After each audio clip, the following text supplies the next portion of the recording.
नमस्कार। आई scope media में आप सभी का स्वागत है। मेरा नाम है अतीक। देश और प्रदेश की राजनीति की खबरों को जानने के लिए सब्सक्राइब करें हमारा चैनल। जम्मू कश्मीर के पहले यूपीएससी टॉपर शाह फैसल राजनीति में हाथ आजमाने के बाद एक बार फिर आईएएस के रूप में नौकरी ज्वाइन करने जा रहे हैं। शाह फैसल ने बीते बुधवार ट्वीट कर लिखा है कि उन्हें भरोसा था कि जिंदगी उन्हें एक और मौका जरूर देगी।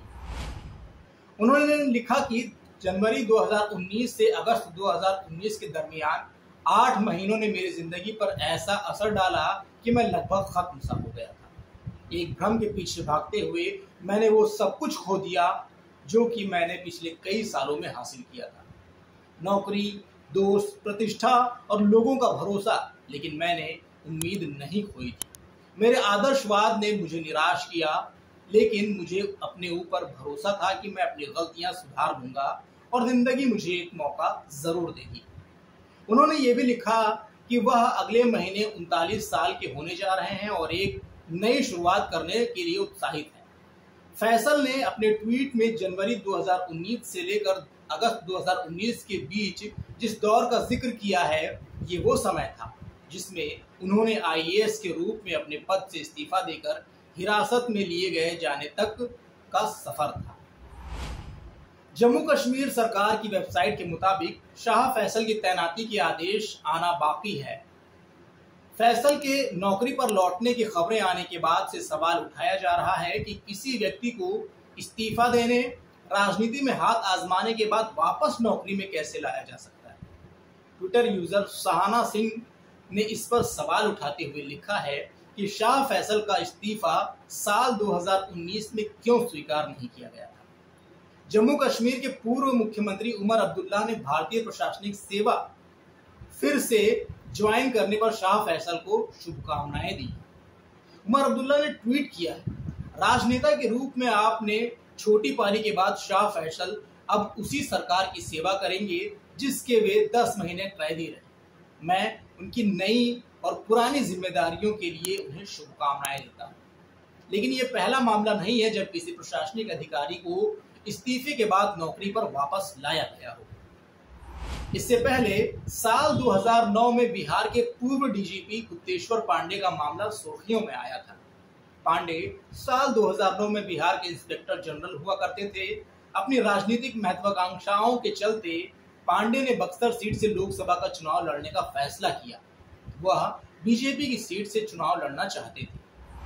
पद पर रहते हुए वह चुनाव नहीं लड़ सकते थे। ऐसे में उन्होंने वीआरएस ले लिया, लेकिन ऐन मौके पर बीजेपी ने अटल बिहारी वाजपेयी के करीबी रहे लाल मनीष चौबे को टिकट दे दी और पांडे चुनाव नहीं लड़ सके। इसके बाद पांडे ने सबको चौंकाते हुए बिहार सरकार से नौकरी पर वापस आने का अनुरोध किया और बिहार सरकार ने उनका अनुरोध स्वीकार कर लिया। उत्तर प्रदेश में तैनात रहे आईपीएस दावा शेरपा का मामला भी कुछ ऐसा ही है।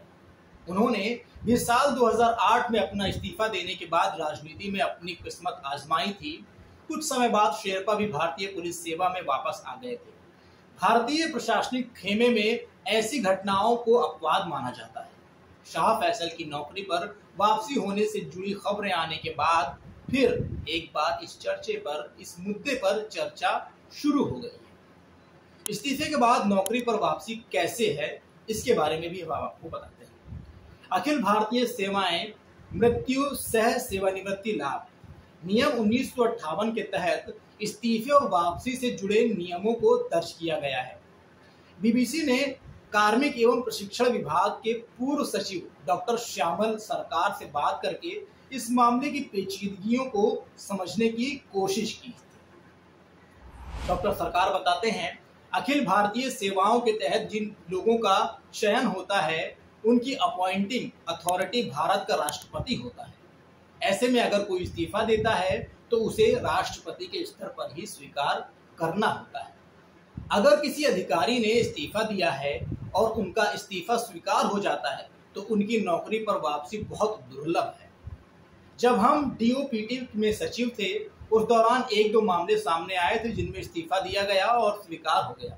इसके बाद अधिकारी ने आवेदन करके बताया कि उन्होंने जायज व्यक्तिगत समस्या की वजह से इस्तीफा दिया था तो ऐसे मामलों में राष्ट्रपति ने उनके आवेदन को स्वीकार किया है। यह बहुत दुर्लभ है। किसी ने अगर इस्तीफा दिया है तो उसकी वापसी बहुत कम ही मौकों पर होती है। इस्तीफा कैसे और किसे दिया जाता है, अब ये भी आपको बताते हैं। शाह फैसल ने जनवरी 2019 में अपना इस्तीफा दिया था, लेकिन उसे केंद्र सरकार की ओर से स्वीकार किए जाने अथवा नहीं किए जाने को लेकर स्थिति स्पष्ट नहीं है।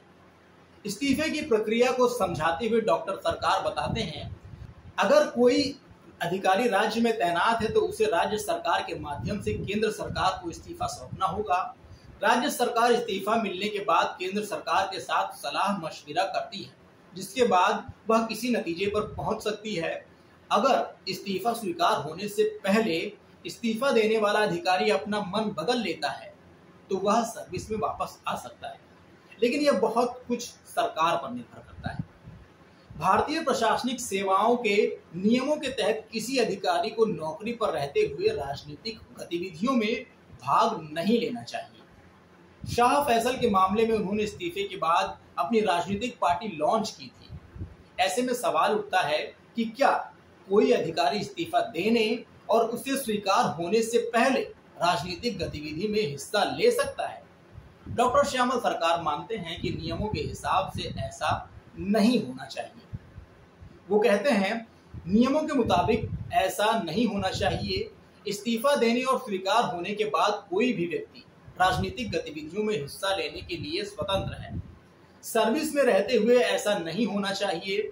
अगर कोई व्यक्ति इस्तीफा देकर राजनीतिक गतिविधियों में शामिल हो जाता है और उसका इस्तीफा स्वीकार नहीं होता है तो वह अपने इस्तीफे को वापस लेने के लिए सरकार के समक्ष अनुरोध कर सकता है। ये सरकार पर निर्भर करता है कि वह इस अनुरोध पर क्या प्रतिक्रिया दे। तो दोस्तों, आज की इस वीडियो में फिलहाल बस इतना ही। अगली वीडियो में आपसे फिर होगी मुलाकात, लेकिन तब तक आप देखते रहिए स्कोप मीडिया। अगर आपने हमारे यूट्यूब चैनल सब्सक्राइब नहीं किया है तो हमारा यूट्यूब चैनल सब्सक्राइब करें और फेसबुक पेज को भी लाइक करें। नमस्कार।